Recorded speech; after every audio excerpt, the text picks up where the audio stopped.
Jimin के अलावा पूरी पाक फैमिली कार के अंदर थी।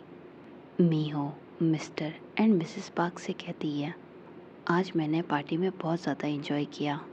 मेरे कॉलेज के फ्रेंड भी उस पार्टी में आए थे अपने पेरेंट्स के साथ में, और ये पहली बिजनेस पार्टी थी जिसमें मैंने इतना एंजॉय किया। मिसेस पाक जीहू की तरफ देखती है और जीहू से कहती है, जीहू क्या तुमने एंजॉय नहीं किया? जीहू मिसेस पार्क से कहता है, मैंने एंजॉय किया लेकिन मैंने ह्यूंग को ज़्यादा मिस किया। मीहो मिसेस पार्क से कहती है, हाँ मम्मी, मुझे ओपा की बहुत ही ज़्यादा याद आ रही है। उन्होंने प्रॉमिस किया था कि वो मेरे बर्थडे पर आएंगे, और देखिए कल मेरा बर्थडे है और वो अभी तक नहीं आए। मिस्टर पार्क मीहो से कहते हैं, परेशान मत हो बेटा, उसने कहा है कि वो आएगा तो वो आएगा। शायद उसे कोई ज़रूरी काम आ गया होगा, इसलिए वो अभी तक नहीं आ पाया है। मिसेस पार्क मीहो से कहती है, हाँ स्वीटी, इस वजह से अपना मूड ख़राब मत करो।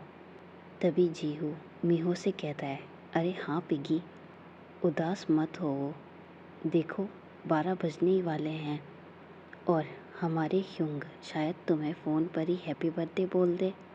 मीहो जीहू से कहती है, चुप करो बेवकूफ़, और हाँ मुझे पिगी कहना बंद करो, तुम तो बंदर हो। जीहू मीहो से कहता है, पिगी हमेशा पिगी ही रहता है। मीहो परेशान होकर मिस्टर एंड मिसेस पार्क से कहती है, मॉम डैड देखिए ना, वो मुझे परेशान कर रहा है। मिसेस पार्क जीहू से कहती है, जीहू उसे परेशान करना बंद करो, मुझे पता है ये नाम उस पर सूट होता है, लेकिन उसे ऐसे चिढ़ाओ मत। मीहो मिसेस पार्क से और जीहू से कहती है, ओह तो इस सब में आप दोनों मिले हुए हैं, आप दोनों मिलकर मुझे परेशान करते हैं। मिस्टर पार्क मिसेस पार्क से और जीहू से कहते हैं, अब बस करो, मेरी प्रिंसेस परेशान हो रही है, उसे और परेशान मत करो। तभी मीहू उन दोनों से कहती है, मुझे लगता है कि तुम्हें डैड से पनिशमेंट की ज़रूरत है। मिसेस पार्क मीहो से कहती है, प्रिंसेस तुम क्या चाहते हो? क्या तुम्हारे डैड मुझे पनिशमेंट दे? मीहो मिसेस पार्क से कहती है, आई एम सॉरी मॉम, लेकिन मैं आपको पनिशमेंट नहीं दिलवाना चाहती, ये पनिशमेंट सिर्फ जीहू के लिए होगी। मिस्टर पार्क उन तीनों से कहते हैं, देखो खिड़की के बाहर बारिश हो रही है। मीहो कार की विंडो ओपन करती है और बाहर देखती है। मिसेस पार्क अपनी फैमिली को देखती है और फिर वो खुद से कहती है, मुझे ऐसा क्यों लग रहा है जैसे कुछ बुरा होने वाला है। फिर मिसेस पार्क जीहू से कहती है, जीहू पता करो कि हमें घर पहुंचने में और कितना टाइम लगेगा। जीहू मिसेस पार्क से कहता है, मॉम हमें 20 मिनट और लगेंगे। मिसेस पार्क ड्राइवर से कहती है, ड्राइवर गाड़ी फास्ट चलाओ, हमें जल्दी घर पर जाना है। ड्राइवर पैनिक होते हुए मिसेस पार्क से कहता है, ठीक है मैडम। जीहू अपनी मॉम से कहता है, क्या बात है मॉम, आप इतनी परेशान क्यों हैं? मिसेस पार्क जीहू से कहती है, पता नहीं, बस ऐसा लग रहा है कि कुछ बुरा होने वाला है। मिस्टर पार्क मिसेस पार्क से कहते हैं, चिंता मत करो हनी, हमें कुछ भी नहीं होगा, हमारे साथ में गार्ड्स भी तो है, तुम इतना परेशान होना बंद कर दो। जीहू अपनी मॉम से कहता है, हाँ मॉम, डैड सही कह रहे हैं, आपको परेशान होना बंद कर देना चाहिए। तभी अचानक जीहू को किसी का कॉल आता है और वो देखता है कि ये जिमिन है। वो जल्दी से कॉल पिक करता है। कॉल पर जीहू जिमिन से कहता है, हेलो ह्यूंग। जिमिन जीहू से कहता है, हेलो जीहू, क्या तुम मीहो को फ़ोन दे सकते हो? जीहू मीहू की तरफ उस फ़ोन को बढ़ाता है और मीहो उस फ़ोन को लेने के लिए आगे की तरफ अपना हाथ बढ़ाती है, लेकिन सडनली कार की स्पीड बढ़ जाती है और फ़ोन कार में नीचे गिर जाता है। जीहू चिल्लाते हुए कहता है, ये सब क्या हो रहा है और गाड़ी इतनी फास्ट कैसे हो गई? ड्राइवर पैनिक होते हुए उनसे कहता है, आई एम सॉरी सर, लेकिन गाड़ी के ब्रेक फेल हो गए हैं। मिस्टर पार्क ड्राइवर से कहते हैं, क्या बकवास है, तुम ऐसा कैसे कर सकते हो।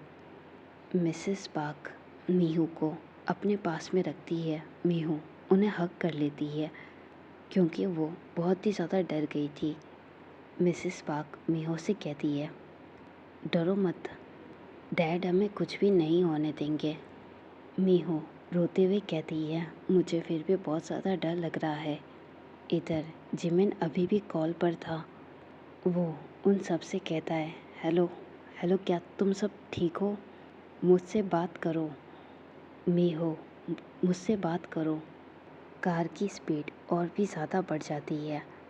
ड्राइवर पैनिक होते हुए मिस्टर पार्क से कहता है, आई एम सॉरी सर, मुझे माफ़ कर देना। और फिर सडनली ड्राइवर कार का डोर ओपन करता है और बाहर कूद जाता है, जिससे कार का बैलेंस पूरी तरह से बिगड़ जाता है। कार को खाई की तरफ जाते हुए देखकर वो चारों बहुत ही ज़्यादा शॉक हो जाते हैं। इधर जिमिन फ़ोन पर अभी भी चिल्ला रहा था, मुझे बताओ क्या हुआ है, क्या तुम सब ठीक हो? और सडनली तभी कार के एक्सीडेंट होने की आवाज़ आती है। मिसेस पार्क ज़ोर से चिल्लाते हुए मीहो का नाम लेती है। इधर जिमिन कॉल पर कहता है, माँ, मीहू को क्या हुआ है, मुझे कोई बताएगा?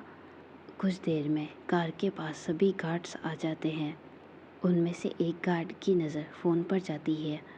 वो फ़ोन को उठाता है और अपने ईयर पर लगाता है और फिर धीरे से कहता है, बॉस।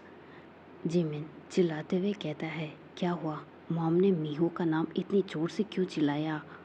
और वो धमाके की आवाज़ कैसी थी? जीहू का फ़ोन तुम्हारे पास क्या कर रहा है? मुझे कोई बताएगा कि वहाँ पर हो क्या रहा है? गार्ड जिमिन से कहता है, सर, कार का एक्सीडेंट हो गया है। सर, मीहू मैम कार में नहीं है, लगता है वो पहाड़ी से गिर गई है, हम उन्हें ढूंढ रहे हैं। मिस्टर एंड मिसेस पार्क और जीहू बेहोश है, हम उनको हॉस्पिटल लेकर जा रहे हैं। ये सब कुछ सुनकर जिमिन का दिमाग बहुत ही ज़्यादा ख़राब हो जाता है। वो इस टाइम पर अपने प्राइवेट जेट में था। वो गुस्से में चिल्लाता है, नहीं, ऐसा नहीं हो सकता है। वो अपनी जगह पर फ्रीज़ हो गया था। उसे समझ में नहीं आ रहा था कि उसने अभी क्या सुना है। जिमिन की ऐसी कंडीशन देखकर उसके पीए उसके पास में आते हैं। पीए जिमिन से कहता है, बॉस, क्या हुआ है? जिमिन उससे कहता है, कोरिया पहुंचने में और कितना टाइम लगेगा? पीए जिमिन से कहता है, हम बस 1 घंटे में वहाँ पर पहुँच जाएंगे।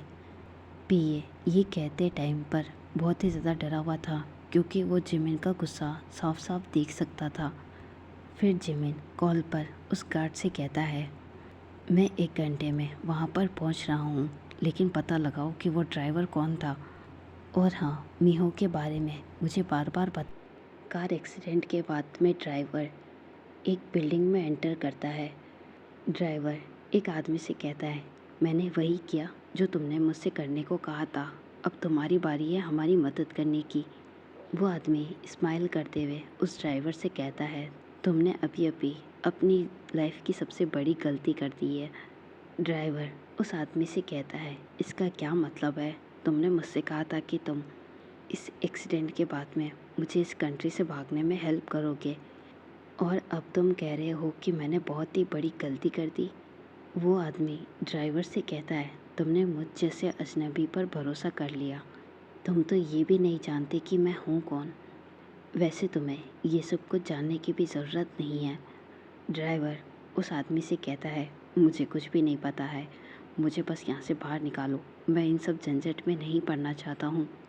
तभी वहाँ पर उस आदमी का गार्ड आता है और उस आदमी से कहता है, बॉस, माफिया किंग जिमिन को इन सब के बारे में पता चल गया है और वो इस ड्राइवर को हर जगह पर ढूंढ रहे हैं। वो आदमी अपने गार्ड से कहता है, तुम चुप रहो बेवकूफ़, और उसे बार बार माफिया किंग कहना बंद करो। गार्ड उस आदमी से कहता है, आई एम सॉरी बॉस। वो आदमी अपने गार्ड से कहता है, अब तुम यहाँ पर क्या कर रहे हो, तुम्हें जाना नहीं है?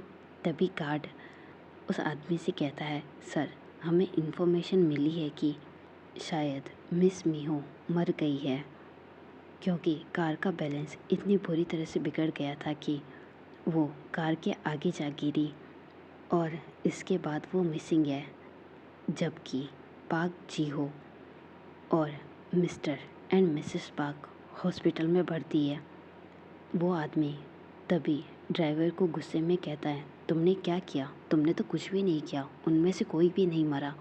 ड्राइवर उस आदमी से कहता है, मेरी गलती नहीं है, मैंने बिल्कुल वैसा ही किया जैसा तुमने मुझे करने को कहा था। कार के ब्रेक फेल कर दिए और उसे फिर खाई की ओर ले गया, और जैसे ही मुझे चांस मिला मैं बाहर निकल गया, और अब तुम अपना प्रॉमिस पूरा नहीं कर रहे हो। वो आदमी स्माइल करते हुए ड्राइवर से कहता है, मैंने सुना है कि तुम्हारी बहुत ही ज़्यादा सुंदर बेटी है और मुझे नहीं लगता कि तुम उसे कुछ भी होने देना चाहते हो। ड्राइवर उस आदमी से कहता है, प्लीज़ मेरी बेटी को हर्ट मत करना, मैं नहीं चाहता कि उसे कुछ भी हो। वो आदमी ड्राइवर से कहता है, मैं उसके साथ कुछ भी नहीं करूँगा, लेकिन तुम्हें वो सब कुछ करना होगा जो मैं चाहता हूँ। ड्राइवर उस आदमी से कहता है, मुझे क्या करना चाहिए? वो आदमी ड्राइवर से कहता है, ध्यान से सुनो, अगर तुम जिमिन के हाथों पकड़े गए तो तुम वही कहोगे जैसा मैं कहता हूँ। सच बोलने की बजाय तुम उससे ये सब कुछ कहोगे। वो आदमी ड्राइवर से कुछ ऐसा कहता है जिसे हम भी नहीं सुन सकते हैं। फिर ड्राइवर उस आदमी की आंखों में देखता है और उस आदमी से कहता है, ठीक है, मैं समझ गया, मैं वही करूँगा जो आपने मुझे करने को कहा है, बस मेरी बेटी को कुछ भी मत करना। वो आदमी उस ड्राइवर को कुछ पैसे देता है और कहता है, ये लो और यहाँ से चले जाओ, फिर कभी भी मुझे अपना फेस मत दिखाना, और हाँ, कुछ भी उल्टा सीधा करने के बारे में मत सोचना जब तक कि तुम इस सिटी से नहीं चले जाते। मेरी नज़र हमेशा तुम पर रहेगी। ड्राइवर उस आदमी से पैसे ले लेता है और फिर वो उस आदमी से कहता है, ठीक है, और वो जाने के लिए वहाँ से मुड़ जाता है। वो आदमी अपने गार्ड से कहता है, उस ड्राइवर पर नज़र रखो और देखो कि वो ड्राइवर आगे क्या करता है। गार्ड अपने बॉस से कहता है, ठीक है बॉस। वाइन अपने घर में इधर उधर घूम रही थी। वो खुद से कहती है, डैड अभी तक नहीं आए, आज उन्हें बहुत देर हो गई और उनका फ़ोन भी बंद है। आई होप कि वो सेफ़ हो, उनके सिवा मेरा कोई भी नहीं है। वाइन ये सब कुछ सोच ही रही होती है, लेकिन तभी वो डोरबेल की आवाज़ सुनती है। वाइन डोर ओपन करने से पहले ये चेक करती है कि उसके पापा है या नहीं। वाइन जैसे ही देखती है कि उसके पापा है तो वो डोर ओपन कर देती है। उसके डैड बहुत ही ज़्यादा डरे हुए थे और पसीने से भीगे हुए थे। वाइन अपने डैड से कहती है, डैड आप इतने डरे हुए क्यों हो? क्या आपको कहीं पर चोट लगी है? और आप आज इतनी देर से घर पर क्यों आए? वाइन के डैड वाइन से कहते हैं, मैं ठीक हूँ प्रिंसेस, अब तुम मेरी बात सुनो, जल्दी से दरवाज़ा बंद करो और अपना सामान पैक करो, हम यहाँ से जा रहे हैं। वाइन अपने डैड से कहती है, लेकिन डैड क्यों, और ऐसा भी क्या हो गया जो हमें अभी यहाँ से जाना है? रात के 2 बजने में आए हैं। वाइन के डैड वाइन से कहते हैं, मैं बाद में तुम्हें सब कुछ समझा दूँगा, जल्दी अपना सामान पैक करो, हमें यहाँ से निकलना है। वाइन अपने डैड से कहती है, लेकिन डैड हम इस टाइम रात को कहाँ पर जाएंगे? वाइन के डैड वाइन से कहते हैं, प्रिंसेस तुम्हें अपने डैड पर ट्रस्ट है ना, तो जैसा मैं कह रहा हूँ वैसा करो। वाइन अपना सिर हिलाते हुए सिर्फ हाँ में आंसर देती है और बैग पैक करने लगती है। वाइन कुछ देर में अपना बैग पैक कर लेती है और रूम से बाहर आ जाती है।